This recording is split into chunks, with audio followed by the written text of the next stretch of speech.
जयपुर के चांदी की टकसाल इलाके में 43 वर्षीय राम प्रसाद मीणा ने बीते दिनों आत्महत्या की। आत्महत्या का कारण था कि उन्हें उन्हीं की ज़मीन में घर बनाने से रोका जा रहा था, टॉर्चर किया जा रहा था। और अब उनकी आत्महत्या के बाद यहाँ पर आप देखेंगे तो सातों समाज के लोग यहाँ पर बैठे हैं और राम प्रसाद मीणा को न्याय दिलाने के लिए यहाँ पर धरना कर रहे हैं। आइए एक एक करके इनसे बात करते हैं, इनकी मांगों को जानते हैं और इस इलाके के बारे में भी जानते हैं। यहाँ पर एक्स एमएलए भी बैठे। सर, मैं जानना चाहूँगा इस पूरी जो धरना आप दिया जा रहा है, क्या आपकी मांगे हैं? सबसे पहले देखिए, राम प्रसाद का जो घटनाक्रम चल रहा है, आज 4 दिन हो गए, सातों समाज के प्रबुद्ध जनों का ये धरना कार्यक्रम चल रहा है।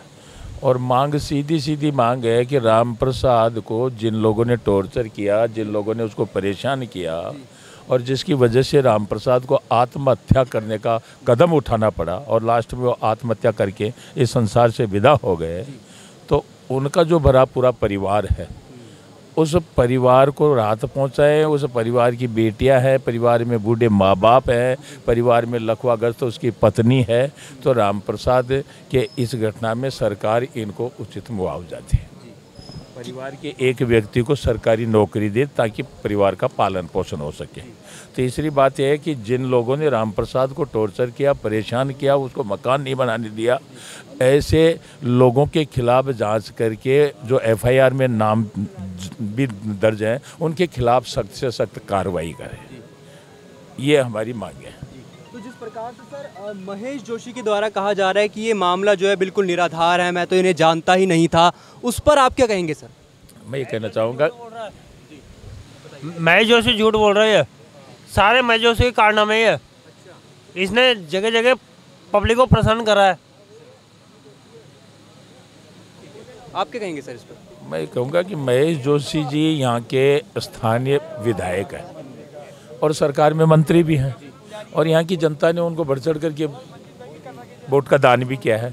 अब महेश जोशी ये कहते हैं कि मैं उस परिवार को जानता भी नहीं हूँ, तो महेश जोशी का फर्ज नहीं बनता क्या कि इस पीड़ित परिवार तक वो पहुँचे, परिवार की पीड़ा को समझे? अगर नहीं जानते कोई बात नहीं, लेकिन आकर के अब जान लें, इनसे मिलें, इनसे पूछें भैया क्या समस्या है, क्या परेशानी है, तो समझ में आता है कि महेश जोशी सही कह रहे हैं। महेश जोशी जी इसमें सरासर झूठ बोल रहे हैं, क्योंकि जो 4 मंजिल का होटल बना है राम प्रसाद के मकान के एडजॉइनिंग में, वो ऐसा सुनने में आया कि महेश जोशी उसमें पार्टनरशिप में है और वो अवैध होटल था जिसको सरकार ने गिरा भी दिया है।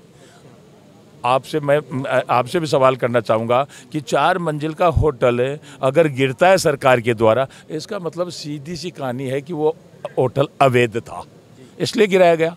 तो महेश जोशी जी जो बोल रहे हैं वो गलत बोल रहे हैं। अच्छा, अगर राम प्रसाद मीणा आत्महत्या ना करते तो शायद आज ये होटल ना गिराया जाता? शायद ऐसा ही लग रहा है।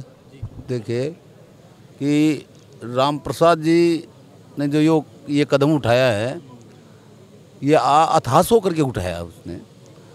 तो मैं ये कहना चाहूँगा कि जिस तरह से राम प्रसाद को परेशान किया गया और एक जो बाहुबली थे उन लोगों की होटल तो बन रही है और राम प्रसाद ने अपना झोपड़ा रहने के लिए, रात का विश्राम लेने के लिए जो झोपड़ा बनाया जा रहा था उसको रोका गया।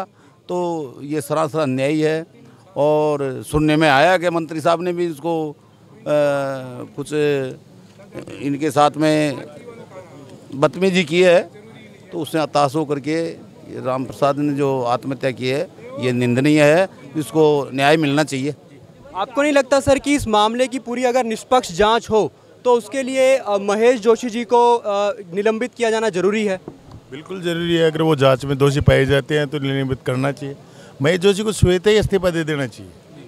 उनके एरिया में इतना बड़ा कांड हो गया, ये राम प्रसाद की डेड बॉडी 4 दिन से यहाँ पड़ी है, पूरी पब्लिक बैठी है, पूरा परिवार भूखा है। उनकी जिम्मेदारी, नैतिक जिम्मेदारी बनती है कि या तो वो आके परिवार की सुध लेते या वो स्वतः खुद इस्तीफा दे नैतिकता के तौर पे।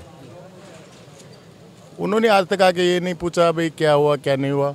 और ये और कह रहे हैं उनके वोटर हैं, उनके एरिया के हैं, इतना बड़ा हादसा हो गया कि मेरी जानकारी में नहीं है। क्या वो अंधे हैं या बहरे हैं? भाई जानकारी में नहीं है।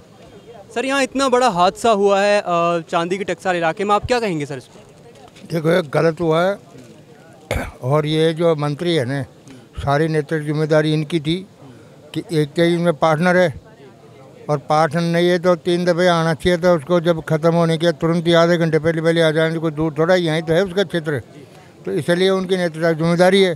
दूसरी बात सरकार की जिम्मेदारी है कि अगर जिम्मेदारी उन्होंने ली है कि साहब वो अवैध होटल उनको गिराया गया, तो राम प्रसाद की डेड बॉडी नहीं पड़ी रखने के लिए दुनिया धरना साहब तो समाज दे रहे हैं, वो उनका नहीं दिख रही गवर्नमेंट को। अभी सचिन पायलट भी यहाँ पर आए, बात करके गए परिवार से, क्या वो आश्वासन देकर गए? तो वो तो यही करें कि साहब गलत हुआ है और क्या नाम, उनको कार्रवाई करनी चाहिए, न्याय मिलना चाहिए इनको। आर्थिक सहायता के रूप में कोई बात की गई हो? कोई ऐसी बात नहीं, ऐसा नहीं, कुछ नहीं। एक सचिन पायलट को एक कांग्रेस के एक बड़े नेता होने के नाते आपको क्या लगता है, क्या यहाँ पर सुझाव देना चाहिए था, क्या आर्थिक सहायता की जानी चाहिए थी? देना चाहिए था आश्वासन। सब समाजाओं के जो यहाँ बैठे थे धरना पे, इनको सबको आश्वस्त करना चाहिए था कि भाई मैं गवर्नमेंट से बात करूंगा या गवर्नमेंट से कहूँगा, इनको राहत देनी चाहिए, लेकिन उन्होंने कुछ नहीं बोला। जी, आप क्या कहेंगे सर इस पूरे मामले को लेकर? कहीं ना कहीं पूरी प्रशासन और सरकार के इसमें मिलीभगत है कि एक तरफ तो जो सही है उसको उसका झोपड़ा नहीं बनाने दिया जा रहा है, और दूसरी तरफ एक 4 मंजिला जो नियमों के तहत ही नियमों के विरुद्ध है होटल बनाया जा रहा है। तो कहीं ना कहीं इसमें प्रशासन की मिलीभगत और सरकार की मिलीभगत है। जिस तरीके से राम प्रसाद मीणा ने आत्महत्या करने से पहले जो वीडियो बनाया, उन्होंने उस वीडियो में आखिरी में किरोड़ी लाल मीणा जी को याद किया। क्या मौजूदा समय में किरोड़ी लाल मीणा के अलावा कोई और नेता नहीं है जो गरीबों की आवाज़ बन रहा है? गरीबों की एक ही आवाज़ है, किरोड़ी लाल मीणा। इसीलिए राम प्रसाद ने मरने से पहले ये पत्र में लिखा कि बाबा मुझे न्याय दिलाना। और सर्व समाज के नेता हैं किरोड़ी लाल मीणा, किसी विशेष समाज के नेता नहीं है। और लोगों को किरोड़ी लाल जी मीणा जी से आशा भी है कि वो सर्व समाज के लिए हमेशा धरना प्रदर्शन, और सर्व समाज के लिए करीबन उन्होंने 700 आंदोलन किए हैं। इसीलिए लोगों को विश्वास है कि कोई न्याय दिला सकता है तो एकमात्र किरोड़ी लाल जी मीणा हैं जो न्याय दिला सकते हैं। जी सर, लोगों को यहाँ पर कहना है कि सचिन पायलट आए लेकिन कोई आर्थिक रूप से मदद उनके द्वारा नहीं की गई है, इस पर आप क्या कहेंगे? अब ये तो वो बड़े लोग हैं, उनको मैं क्या कह सकता हूँ। आपकी कोई व्यक्तिगत विचार इसको लेकर, क्या मतलब आपको, अगर आप सचिन पायलट की जगह पर होते तो आप क्या करते? अब ये तो हम तो सरकार के वो इससे हैं, पूर्व पीसीसी मेंबर चीफ से वो रहे हैं, अध्यक्ष रहे, प्रदेश अध्यक्ष, तो वो तो उनका अपना सोच है, हम उसमें कुछ नहीं कर सकते। तो सर आपका क्या कहना है इसके ऊपर? ऐसा है, ये जो घटना घटी है बहुत दुखदायी है। इसमें जो दोषी अधिकारी हैं उनके खिलाफ भी कार्रवाई होनी चाहिए, और जो आदमी इन्होंने प्रशासन से बहुत गुहार की, बहुत प्रार्थना की, लेकिन उन्होंने इनको बिल्कुल ठुकरा दिया। जब ये मजबूर हो गया, नेताओं ने सपोर्ट नहीं किया, और मंत्री के घर पे गए, उसने इनको भगा दिया, इनकी बेइज्जती कर दी। अब उसके पास कोई चारा नहीं था, तो आदमी जब थक जाता है तो आखिर में ऐसी घटनाएं हो जाती है जो एक समाज के लिए समाज बहुत बुरी है। इसलिए इसकी जांच होकर इन दोषी अधिकारियों को सस्पेंड करना चाहिए, प्रशासनिक अधिकारियों को। क्यों किया उन्होंने? जब औरों का काम हो रहा है तो इसका काम क्यों रोका उन्होंने? इसलिए इनकी इंक्वायरी होनी चाहिए गवर्नमेंट को, सबसे बड़ी।